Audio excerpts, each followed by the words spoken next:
अस्सलाम वालेकुम दोस्तों, आज मैं आपको जिस मेहमान से मिलवाने वाला हूं, उन्होंने एक धर्म को छोड़कर दूसरे धर्म में कन्वर्ट हुए हैं। वो हिंदू धर्म को छोड़कर इस्लाम में आए हैं और उनकी कहानी जानने के बाद मैं यही कहूँगा बस आप लोगों से कि अगर मुसलमान हो तो इन जैसा।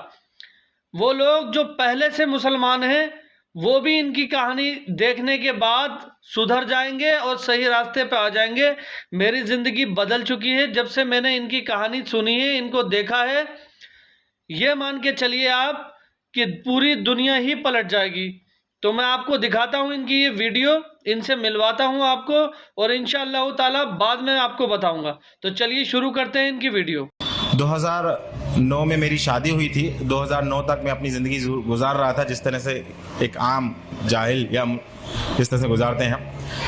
2010 में इस्लाम कबूल करने के बाद अल्हम्दुलिल्लाह 2012 में मेरी वाइफ, मेरी अहलिया ने इस्लाम कबूल किया। इस्लाम कबूल करते हुए साथ में ये भी बड़े मसले सामने आए कि कौन हमारी गवाही देगा, कौन एडवोकेट सामने आएगा। कोई भी सामने को आने को तैयार नहीं। यहाँ तक कि एक इदारे में हम लोग गए जहाँ पता चला कि यहाँ सर्टिफिकेट बन जाते हैं, यहाँ आपको आसानी हो जाएगी। मैं बिलोंग्स करता हूँ, पहले मैं आपको बता दूँ, मैं भोपाल की एक तहसील है बैरसिया, वहाँ से बिलोंग करता हूँ। और चूँकि एमपी का स्पेशल कानून है इस्लाम कबूल करने को लेके, खास कानून बना रखा है, तो वहाँ इस्लाम कबूल करना और डॉक्यूमेंटेशन बनाना बहुत बड़ा मसला है। तो इस तहत में जब महाराष्ट्र में एक जगह गया पर्टिकुलर, वहाँ पे जब मैंने पता किया कि वहाँ इस्लाम कबूल होने के बाद वहाँ पे डॉक्यूमेंट्स बनते हैं, तो उनकी एक शर्त थी कि आपको खतना कराना पड़ेगा तो ही आपको डॉक्यूमेंट्स बनाएंगे। जैसा कि आप बताया कि बहुत सी शर्तें होती हैं, एक शर्त वो 2-3 साल तक वो परेशान होता रहा बट डॉक्यूमेंट्स नहीं बने। डॉक्यूमेंट्स नहीं बनने के कारण लोग मुझे बहुत परेशान भी करते थे। अल्हम्दुलिल्लाह अल्लाह सुब्हान तआला ने एक चीज़ महसूस करा दी इस बीच सारी, कि मुसलमानों का बिहेवियर, गैर मुस्लिमों का बिहेवियर, मुश्रिकीन का बिहेवियर आपके प्रति क्या है। सारी चीज़ अल्हम्दुलिल्लाह साथ में कुरान में पढ़ रहा था। पढ़ते पढ़ते सारी लोगों की साइकोलॉजी अल्लाह ने समझाई, पूरी तरह से मुतमईन कि अब अगर अल्लाह सुब्हान तआला ने ज़िंदगी दी है और उसने अगर मुझे ईमान दे दिया है तो वो खिलाने और पिलाने वाला वो है, तो मुझे किस चीज़ की फ़िक्र है और मुझे किस चीज़ से डरना है। अल्हम्दुलिल्लाह जैसे जैसे मेरी दाढ़ी बढ़ती गई, जैसे जैसे टकने के ऊपर पजामे ऊपर गए, लोगों को जो चिढ़ाते थे, जो कॉन्स्पिरेसी करते थे, लोग जो बहाने बनाते थे, वो दूर हटने लगे कि अब ये वापस नहीं आ सकता, अब ये वापस नहीं आ सकता। यहाँ तक कि मेरे परिवार वाले भी जो बहुत मुश्किल से, बहुत इतना सुबह शाम ताने सब कुछ, यहाँ तक कि मैं सुबह ऑफिस से जाता था, मेरी शाम को वाइफ जो है इतनी ज़्यादा मतलब तानों से भरपूर मिलती थी कि मतलब उसकी ब्रेन वॉश और सारी चीज़ करने में वक्त लगता था। तो इतना परिवार वालों, वालिदैन सबके से इतना परेशान हुए परे, मगर अल्हम्दुलिल्लाह जहाँ कुरान ने समझाया कि नहीं कुछ भी नहीं होता, जैसे इस्तिकामत हुई, जो कहा कुरान में वैसा करना, जैसी शरीयत बताई गई वैसा करना, नबी करीम सल्लल्लाहु अलैहि वसल्लम जैसा बताया वैसी सुन्नत फॉलो करी, झूठ, गीबत, चुगली ये घर से दूर करी, एक गैर मुस्लिम परिवार में जैसे ही दूर करी, अल्हम्दुलिल्लाह जो वाइफ के राइट्स थे, जो सास के राइट्स थे, वो राइट्स जैसे सेक्रीफाइड किए तो घर में बड़ा बवाल मच गया। बवाल जितना मचा उतना लोग ये समझ गए कि ये इंसान कभी झूठ नहीं बोल सकता, ये इंसान किसी लेवल पे किसी को धोखा नहीं देगा, ये खुद अपना नुकसान कर लेगा। ये इवन मेरे वालिद को आके लोग बोलते थे कि यार ये कितना ऐसा इंसान हो गया, इसको कुछ समझाओ, ऐसा हो गया, गद्दार हो गया। मेरे वालिद बोलते हैं कि मेरा बेटा अब 24 कैरेट का गोल्ड हो गया है, मगर बेवकूफ़। अल्हम्दुलिल्लाह अल्लाह सुब्हान तआला ने हमें तौफीक दी। हमारे डॉक्यूमेंट्स मेरे वालिद साहब की मदद से ही बने अल्हम्दुलिल्लाह। उन्होंने 2014 तक मुझे झेला, हमारे डिबेट चलते रहे 4 साल तक। उसके बाद फिर उन्होंने कहा कि तेरी इस्लाम की गंदगी लेके तू निकल जा, अपनी वाइफ बच्चों को लेके निकले। अल्हम्दुलिल्लाह हम लोग बाहर गए। उसके बाद कुछ समय बाद उन्होंने फ़ोन कर दिया, कलेक्टर, IG, SDM वगैरह सबको फ़ोन किया। फ़ोन करने के बाद बोला मेरा बेटा जो है ये इस्लाम कबूल कर गया, किसी ने इसका ब्रेन वॉश कर दिया, ज़रा देखो, हो सकता है देश के लिए नुकसानदायक हो सकता है।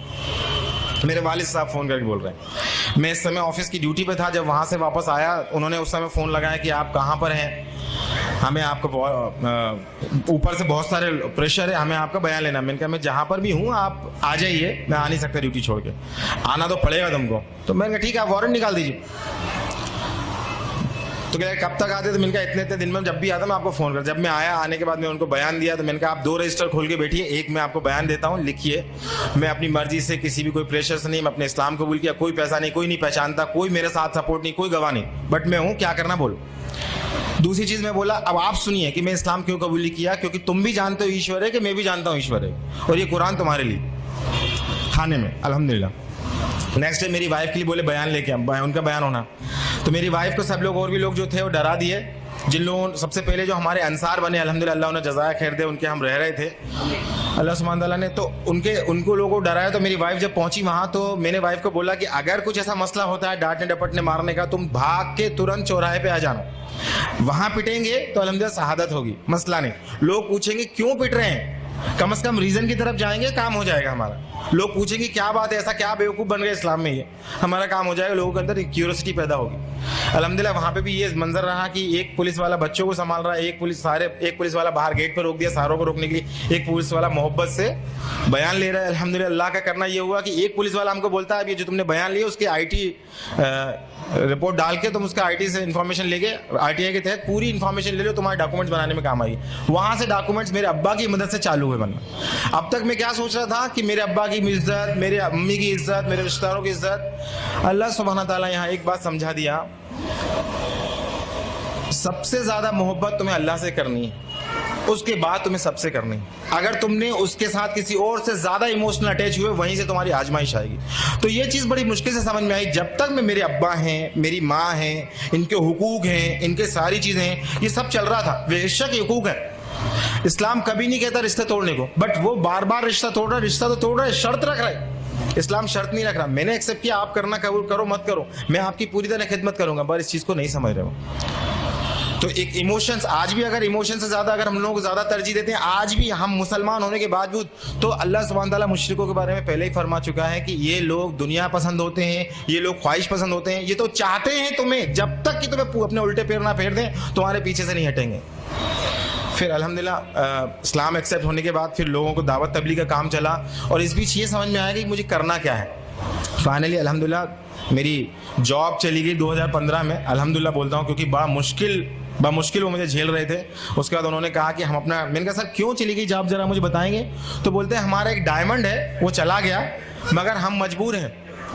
विश्व हिंदू परिषद, RSS सबके फ़ोन आते थे, कोई लोग मुझे धमकाने आते थे। चूँकि मैं बिलोंग करता हूँ, बताना भूल गया, मैं बिलोंग करता हूँ जैन मजहब से, जैन दिगंबर, जहाँ के मुनि बरहाना घूमते हैं, उस मजहब से बिलोंग करता था। वो मुनि, उनसे डिबेट होती थी, डिस्कशंस होते थे, बहुत सारी चीज़ें होती थी। बट मेरी अम्मी बार बार नए नए मुनियों के पास लेके जाती थी, और ये हर बार कहती थी कि इनको नहीं आता, इनको कम आता है, तेरे को दूसरे के पास लेके जाएंगे। जब मैं इस्लाम एक्सेप्ट किया, इस्लाम एक्सेप्ट करने के बाद सबसे पहले मैंने तौहीद एक्सेप्ट की। तौहीद एक्सेप्ट करने के बाद मैंने कहा कि यार ये तौहीद समझ में आ गई, मगर ऐसा समझ में कुरान हक है, कुरान कैसे नाजिल हो गया अपने आप, कोई मोहम्मद सल्लल्लाहु अलैहि वसल्लम आके कल को बोलते हैं तो मैं तुम्हारा रसूल हूँ।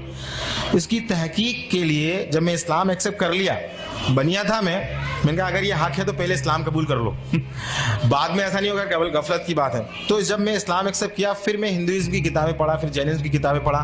सब पढ़ने के बाद अल्हम्दुलिल्लाह स्कॉलर से डिबेट करने के बाद अल्हम्दुलिल्लाह पूरी सर्टेनिटी जब आ गई, अब फिर मैं गैर मुस्लिमों में काम भी करने लगा। और मुसलमानों के लिए जब उन लोगों के बीच जब मैं निकला, तो जब सबसे पहले मेरी जॉब गई तो मुझसे किसी मुस्लिम भाई ने मुझे जॉब दी, अल्हम्दुलिल्लाह उन्हें जज़ा खैर दे। मगर 1 महीने बाद वो जॉब चली गई। उन्होंने कहा ये नया मुसलमान आया है, पता नहीं इससे खतरा है, हमारा इंटरनेट से इल्म हासिल कर रहा है, गुमराह है, दूसरों को गुमराह करेगा। तो वो जॉब मेरी चली गई। फिर एक मुसलमान के घर हम रहने को गए, उन मसाला अल्लाह उन्हें जज़ाया खैर दे, राह हिदायत पे दे, इंतकाम इनका ईमान पे हो। 1-2 महीने बाद, 1 साल तक उन्होंने रखा। उसके बाद कहा कि तुम हमारे में से नहीं हो, तुम हमारी बात नहीं सुनते, हमारे साथ नहीं जाते, उठते बैठते, हमारे मिजाज नहीं मिल रहे, तुम खाली कर दो मकान भी खाली। अल्हम्दुलिल्लाह लगातार अल्लाह सुब्हाना ताला अपने दीन के हक होने, लोगों की जहनियत, और अगर जो अल्लाह का है जो अल्लाह का नहीं है, इस बारीक लाइन को वाज़े समझाता जा रहा था। तो मैं आज अपने सारे मुसलमान भाइयों को जो रिवर्ट है उनको मैं तो कुछ नसीहतें मेरी जो तजुर्बे हों उनको मैं देना चाहता हूँ। सबसे पहली चीज़, किसी को भी ज़्यादा इमोशनली मोहब्बत मत कीजिए, चाहे वो शौहर हो, बीवी हो, माँ बाप हो। सबसे पहले अल्लाह, फिर उसके किस किस के हुकूक बताएं वो करिए। सेकेंड चीज़, मेरे भाइयों मेरी बहनों, शैतान हमारे जहनों में बार बार ये बात दिखाता है, देखो ये मुसलमान कैसे हैं, हमें बताता है कि हमारे मुसलमान कितने बुरे हैं। तो हमारे जहनों में उनके बीच में गैप पैदा कर देता है, मुसलमानों की बुराइयां बता बता के और हमें अपना बेहतर बता के मुसलमानों और हमारे बीच में एक गैप पैदा कर देता है। तो इस गैप को हमें नहीं देखना है, इन बुराइयों को हमें नहीं देखना है। अल्लाह ने कहीं भी नहीं कहा इन बुराइयों को देखो तुम, अल्लाह ने कहा तुम अपने आप को इस्लाह करो, अपने आप को डेवलप करो, कुरान पढ़ो, इल्म करो और तकवा हासिल करो, वो मसूल होगा।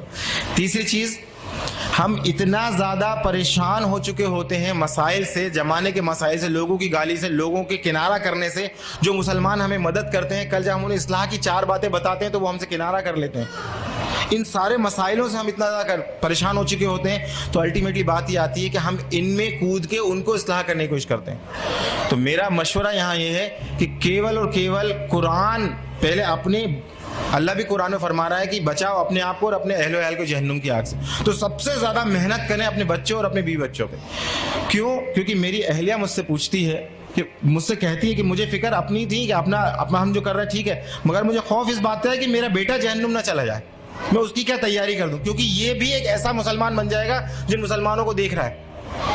एक मुसलमान, एक होता है इस्लाम कल्चरल, जिसे हम सब आपस में जिंदगी गुजार रहे होते हैं, जिसमें रिवाज होते हैं, रीतियां होती हैं। ये कल्चरल इस्लाम जोन देता है, जहां उन्हें आसानी मिलने लगती है वो फिर से कल्चरल जोन में जाने लगते हैं। तो मेरा आपसे गुजारिश है, बहुत तजुर्बे की नसीहत मैं आपको रखना चाह रहा हूं कि कल्चरल इस्लाम को पहचानिए। ये इस्लाम नहीं है। जिन रीति रिवाजों को आज मुसलमान फॉलो कर रहे हैं वो इस्लाम नहीं है। इस्लाम वो है जो अल्लाह ने दिया, जिसका दीन मुकम्मल नबी सल्लल्लाहु अलैहि वसल्लम करके, उसी को पहचाना, उसी पे चलना, ये कंपैरिजन। और लास्ट में आपसे बोल रहा हूँ, मुसलमानों के लिए हमें क्या करना है? हमें करना अल्हम्दुलिल्लाह, हमारे जो मुस्लिम भाई हैं उनके लिए केवल कुरान की, खुद कुरान की तरबियत लें और उनको कुरान एक आयत सीखे, उनको एक आयत सिखाएं।